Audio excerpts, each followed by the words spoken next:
bioproduto, ele pode englobar tanto a biomassa, como um produto natural que é extraído, como pigmento. Estou falando bastante de pigmento porque o minicurso a gente vai ter uma prática que fala de pigmento, mas pode ser outros tipos de produtos naturais. E esses produtos naturais, ou mesmo a biomassa, têm diversas funções.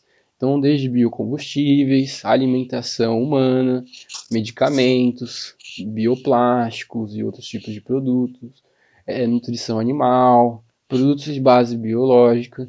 Produtos de base biológica nada mais é do que, por exemplo, eu tenho uma bicicleta que é feita de alumínio.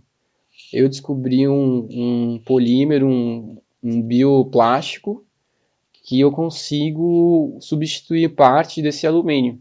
Então, é um produto de base biológica. Eu faço uma substituição de parte desse metal por um produto orgânico, por um produto de origem vegetal, no caso.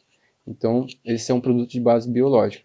Os biofertilizantes, que também são fertilizantes só que são de origem biológica, e o controle biológico, que na verdade é um conjunto de técnicas, um conjunto de organismos, para você fazer um controle de organismos que não são de interesse no seu cultivar. Por exemplo, eu tenho uma fazenda de milho, e aí tem uma praga, uma vespa, então eu consigo aplicar um fungo que já é predador natural dessa vespa, para realmente diminuir ou dizimar essa população dessa vespa. Então é meio que ele se equilibra naturalmente, é bem interessante, é uma nova vertente da biotecnologia. Então voltando aqui, por exemplo, da pau-brasil, a gente tem a madeira e a gente tem os pigmentos que estão extraídos dela. Então, para a gente traduzir para a nossa nova linguagem aqui de bioproduto e biomassa, então a madeira é a biomassa e os pigmentos são os produtos naturais. Produtos naturais é um termo também que é bem... Depende de qual área você está falando, ele vai ter um outro significado. Mas aqui os produtos naturais que a gente vai falar são os produtos naturais, no caso, os metabólitos secundários, nessa questão mais química, de moléculas, né? E falando de metabólitos secundários, eu tenho que explicar um pouco o que são esses metabólitos primários, secundários. Então, basicamente é assim, todos os seres vivos eles têm uma atividade metabólica. E o metabolismo nada mais é que um monte de coisa aleatória acontecendo ao mesmo tempo, metabólitos sendo produzidos ou não, enfim, sendo consumidos. E é uma constante, um trabalho constante, assim, nosso corpo não para. A gente pode até dormir, mas o nosso corpo não para de gerar metabólito, porque eles são essenciais. E a gente tem a definição a gente faz a classificação entre metabólitos primários e os secundários. Os primários nada mais é do que eles têm um papel essencial. Se você não tiver esses metabólitos primários no seu dia a dia, na planta, por exemplo, ela morre. Ou você morre, vinha a falecer. Você não consegue sobreviver se você não tiver uma produção adequada desses metabólitos, que eles fazem parte do metabolismo basal. O metabolismo basal nada mais é que é o metabolismo de você praticamente estar respirando. Então, se você está respirando, você está fazendo esse metabolismo basal. E eles têm como eles são essenciais para a gente, em diversos, não só para a gente humano, para todos os organismos eles são essenciais, eles não costumam se diferenciar muito, porque eles têm funções essenciais. Então, se você tem uma mutação e você acaba perdendo, seu filho acaba perdendo essa produção desse metabólito primário, ele vem a falecer, ele nem é concebido, nem consegue se desenvolver, enfim. Então, eles têm papel essencial e eles também são os precursores para os metabólitos secundários.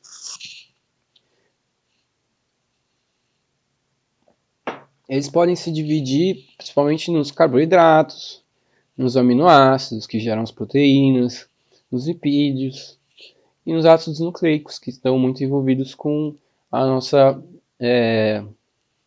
da nossa divisão celular, que a gente precisa de ter um núcleo, enfim, desse desenvolvimento celular. E bom, aqui pegando um exemplo de metabólito primário na planta, por exemplo, os processos que ele participa na fotossíntese, na respiração celular, na síntese proteica e na duplicação do material genético. Todos esses processos são essenciais para a planta. Então, se um desses processos não ocorre, ela não consegue crescer, ela não consegue se desenvolver, ou muito menos sobreviver, né, ao longo do tempo. E já os metabólitos secundários, ou mesmo complementares, eles têm uma atividade que não é essencial. Então, não quer dizer que você vai ficar bem sem eles. Tá? Então, tipo, não desconsidere isso, não considere isso, mas quer dizer que eles não são essenciais para você ficar vivo, digamos assim. Então, eles têm uma especificidade da sua espécie, da sua população, enfim, eles são bem diversos e eles têm um afunilamento bem específico. E eles também têm umas funções específicas para a sua espécie, para a sua raça, enfim, são bem diferenciados. E a gente consegue correlacionar muito evolutivamente a adaptação das espécies com esses metabólitos. São os que tornam os organismos, digamos assim, mais diferentes, assim, tipo, são os superpoderes deles, são as habilidades, assim, digamos assim.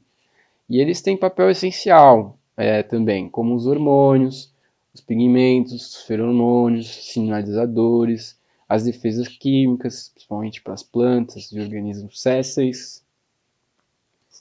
Bom, então falando um pouco mais, tem algumas classes deles, que são os terpenoides, os compostos fenólicos, que vão entre os flavonoides, taninos, tem os compostos nitrogenados, como os alcaloides, tem as ceras, os óleos, as graxas, enfim, existem muitos outros e subclassificações, eu só peguei algumas principais, mas é bem infinito o número desses metabólitos secundários e como eles são produzidos. Bom, para a gente não achar que esses metabólitos secundários são tão longe da nossa realidade, por exemplo, a laranja. Quando a gente corta a laranja, a gente tem o limoneno. Ela libera o limoneno, que é essa molécula aqui que a gente está vendo, não sei se vocês conseguem ver. Ela realmente é uma molécula que dá esse cheiro da laranja, que cheiro de laranja, esse odor característico dela. Outro exemplo, os taninos. Você já comeu uma banana verde? Não dá aquela secagem na boca, a boca não fica meio estranha, assim, fica enrugada a boca? Então, são os taninos que fazem isso. Isso também é até utilizado nos vinhos, né? Para quem é sommelier, entende bastante de vinho, eu não entendo, mas eles falam, tem um gosto tanino, enfim, eles têm essa especificação até, inclusive, para falar do vinho. Olha que interessante. E tá até bem, os metabólitos secundários estão bem incluídos no nosso dia a dia para quem é estudante, quem gosta de um cafezinho, né? Então a gente tem a cafeína, que é um alcaloide amplamente utilizado, não só no café, em outros produtos, né? Esses energéticos e outros tipos de medicamentos que são utilizados a cafeína, né? Enfim, então a gente já deu para sentir que os alcaloides eles estão bem perto da gente, estão presentes em toda a nossa vida. Acho que eu falei metabólitos secundários, né? Enfim. Bom, continuando, agora dando um exemplo aqui, o papel dos metabólitos secundários no âmbito terrestre, continuando aqui de novo com a pau-brasil. Bom, a gente pode já averiguar que é uma planta, então ela é séssil, ela não vai se mexer. Então, ela tem uma grande competição por espaço e por nutrientes, e ela não tem uma defesa física realmente consistente. Ela tem, claro, a defesa da madeira, da lignina, que torna ela mais resistente, mas ela não tem uma defesa física móvel, ela não vai atacar, enfim. Então, ela é realmente um organismo que tem uma dependência muito grande da sua produção química, dos metabólitos secundários. Por exemplo, como ela vai se comunicar com outra planta, como que ela vai impedir outra planta de crescer no lugar dela. Isso talvez ela consiga produzir com os metabólitos secundários, com a alopatia, que tem esse efeito citotóxico, que consegue impedir outras plantas, ou por exemplo, quando ela sofre algum tipo de herbivoria, ela libera um tipo de odor e tem algumas reações que fazem ela notificar as outras plantas que está sendo rolando essa herbivoria. Então, os metabólitos secundários têm já um papel bem essencial, digamos assim, nas plantas, nos organismos no mundo todo.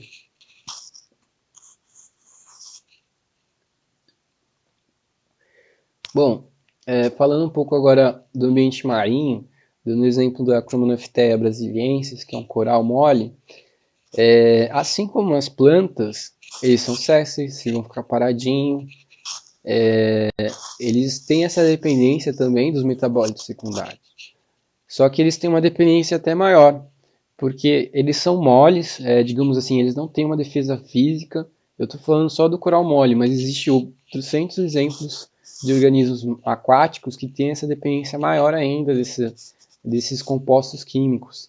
E também no mar acontece uma coisa que é bem interessante, que na verdade não do ponto de vista para os organismos marinhos, mas lá existe uma competição ainda maior por espaço e por nutrientes, porque a matéria orgânica, boa parte da produção primária, ela fica concentrada nos ambientes recifais, né?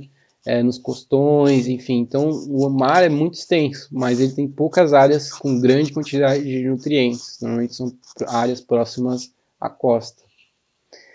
E também, além disso, o ambiente marinho ele é diferente do ambiente terrestre, né? Lógico.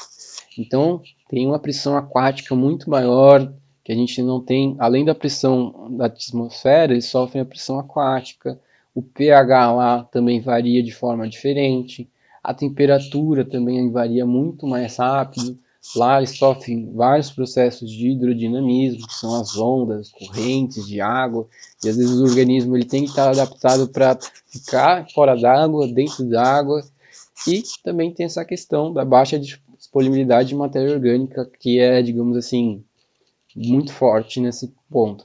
E isso torna, ao longo da evolução, esses organismos aquáticos grandes produtores de produtos naturais peculiares, específicos. Por isso que a gente fala bastante da bioprospecção, a gente já fala bastante também da bioprospecção marinha. É bem raro a gente separar as duas, porque agora nos últimos anos tem crescido muito a bioprospecção marinha, porque a gente está desenvolvendo técnicas para conseguir fazer essas coletas, enfim. E a gente está realmente vendo que o mar ele oferece uma gama de nutrientes diferenciada. E bom, não só no mar, a gente tem outros ambientes que são muito interessantes. Então tem os ambientes que são os organismos que vivem em ambientes extremos, que são os extremófilos. Bom, aqui peguei de exemplo a Thermus aquático, que ela vem de uma hidrotermal, são águas que são quentes, muito quentes, então poucos organismos conseguem sobreviver lá. E então ele é um organismo que é extremófilo, ele consegue viver em ambientes que são realmente raros, algum tipo de organismo conseguir viver lá. Então, por exemplo, temperaturas abaixo de zero, temperaturas superiores a 50 graus, pHs extremos, ambientes super pressionados, uma nutrição diferente, provavelmente não vai ter uma matéria orgânica normal, digamos assim, provavelmente vai ter uma grande quantidade de metais e minerais, então são organismos mais especiais ainda nesse sentido. Então, eles conseguem produzir uns produtos naturais, alguns metabólitos ainda mais específicos e mais interessantes. Eu peguei exatamente a Thermus aquático, essa bactéria, porque ela é responsável pela produção da Taq polimerase. Você que já deve ter visto talvez outro mini curso, outra palestra, deve ter visto que a Taq polimerase é essencial no processo de PCR, que ela, como ela é uma enzima que consegue resistir a altas temperaturas. Então, essa foi a enzima essencial para o desenvolvimento do processo de PCR. Então, é bem interessante como a bioprospecção, novamente, ela está ligada também com a biotecnologia, no desenvolvimento da biotecnologia moderna, como ela é hoje.